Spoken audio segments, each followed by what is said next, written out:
Hello and welcome to this week's edition of Mortgage Minute. I am Eric Spotswood, Regional Manager of Prosperity Home Mortgage, and I want to talk about new condo guidelines with Fannie Mae.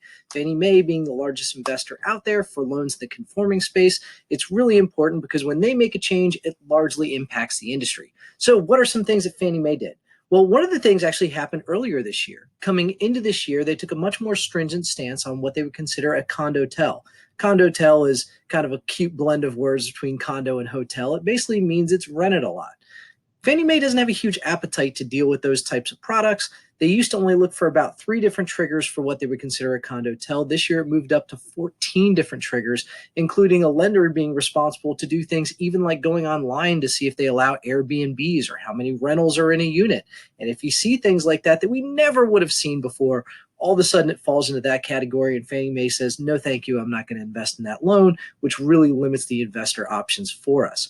Now, there are still possibilities. What you want to do is talk to your lender, make sure they're looking over that for you. Another guideline that just came out recently is they're going to be a lot more stringent on what they would consider deferred maintenance. There were some issues, especially like something that just happened in South Florida with a collapse in the condo, that have triggered Fannie Mae to be a little bit tighter on how they're looking at things. So again, things that lenders never would have seen in the past, the investors are now asking for things like HOA meeting minutes to see if there's been any special assessments, if there's any deferred maintenance that's being addressed. Is anything showing up on the appraisal that can potentially be considered deferred maintenance? They're even having us look at things like reserve studies. Are they actually saving enough in the budget to be able to offset the potential things that are coming up down the line? So these are all things that a lender never would have had to look at. And what that means for you in your seat is there are condos that maybe were approved to be able to go through Fannie Mae that just closed earlier this year, maybe within the last couple months, or maybe that closed last year with different rental concentrations that now all of a sudden will not be eligible.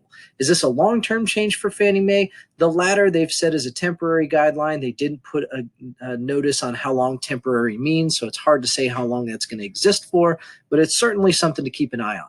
My recommendation, as I mentioned earlier, talk to your lender, make sure you're being as upfront and disclose as much information about the condo as possible so that we can try and uncover and have some good educated conversation with you and help you every step of the way. Hope everybody is having a great day. Happy Wednesday to you.